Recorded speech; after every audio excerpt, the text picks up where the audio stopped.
Well, hello everybody. Welcome back to G-Bear's Off-Grid Ways, a homestead in the desert. I have to giggle every now and then because one person said that he thought I was saying come to visit G-Bear's Orkwood Ways. No, not not really. Off-grid ways. All right. So anyway, been out here today, cultivated my garden down this end and all of the boxes over on that end, cultivated this end, but that's got to be redone yet because I'm going to be adding all of my compost from out there and some chicken manure to that, and then turning over probably the top 10 to 12 inches, just mixing it all together and get that ready for planting. The grapevine box and the pear tree box and possibly the peach box are all going to get emptied out, and I may just pull those boxes off of there and use that for just garden space. I do have a couple of trees that need to go in, but I think I'll end up putting those in the garden house extension when I get that done. So in the meantime, they can live in pots and they'll just do just fine for a couple of years. So anyway, in here,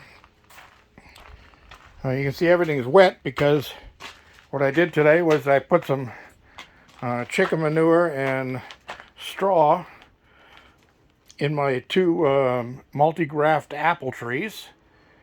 And then of course, my cherry tree I moved over there, and that cherry tree moved over there.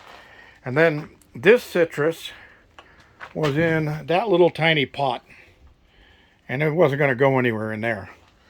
So I upgraded it to this big pot, and that should get it going a little bit better. Now this, if I'm not mistaken, is my grapefruit tree. So growing something as big as a grapefruit, it's going to need a lot of root area. And when I pulled it out, it was completely packed root bound in the bottom of that little pot. Okay, so this one is, I think this is a lemon tree. Very pretty, but the lemon flower is sweet. And the fruit of the poor lemon's impossible to eat. Okay, I upgraded that one to a bigger pot over there. That is lime, if I'm not mistaken. So hopefully I'll be seeing, see, citrus trees can take anywhere from 3 to 6 years. And these are all seed grown from seeds. They're only like 3 years old this year. Some of them only 2 years old. But I got anywhere between now and 3 years from now for these things to start bearing fruit. Fig tree, or as some people call it, the BVD tree, makes fig leaf underwear.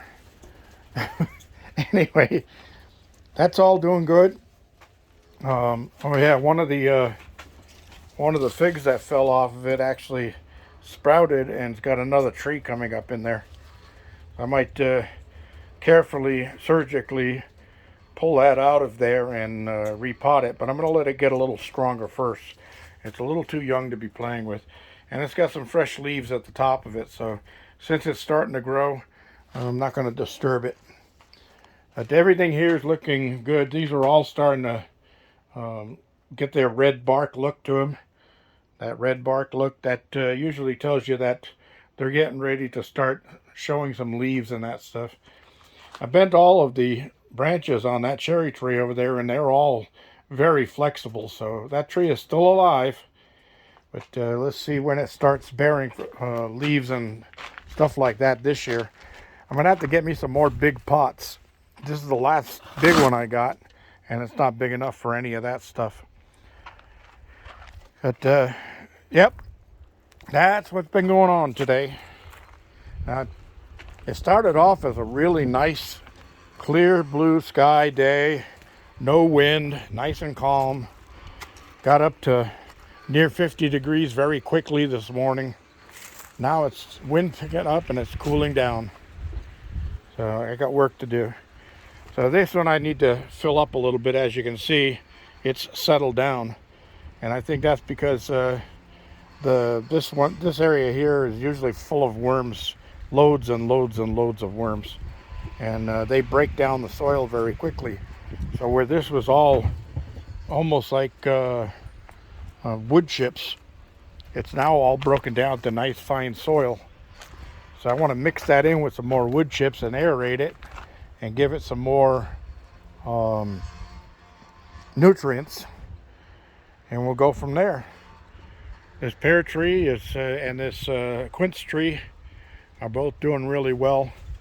And that apricot there, I noticed there's a few buds starting to pop on that too. So doing well. My onions all doing well.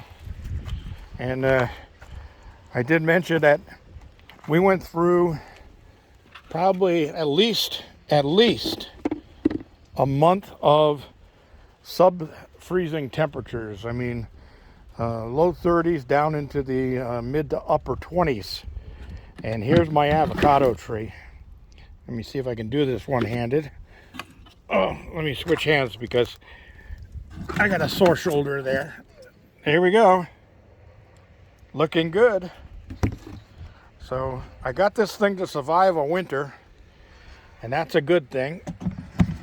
Now, hopefully this year, I'll be able to transplant it into a permanent area in the new part of the grow house if I ever get any money to finish putting that together.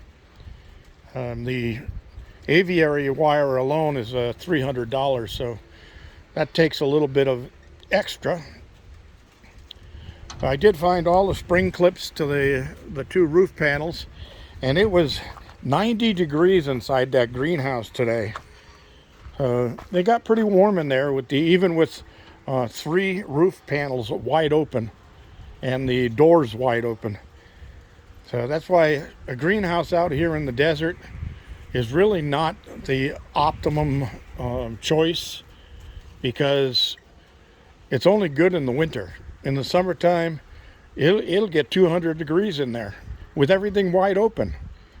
I can't even stand to be in there. I go in there and I have to get out. It's too hot. Anyway, that's everything, everybody. I'm gonna close this one off and head on in. And one last thing, bad news. That Chinese meter, the second one they sent me, no good.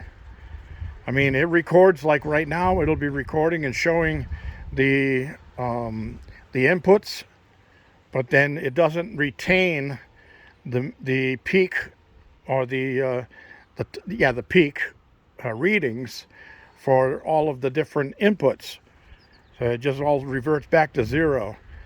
And I wasn't very sure of that one to start with, because when I hooked it all up and flipped the switch to turn the power onto it, it didn't come on.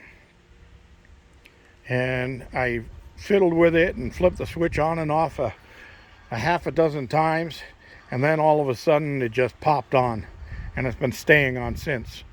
But it's just not doing its job. So I'm gonna contact them, tell them, send me my money back. I don't want the goddamn things. If you want them back to see what's wrong with them, send me an envelope with a self-address on it, and I'll be glad to send them back. They came from China.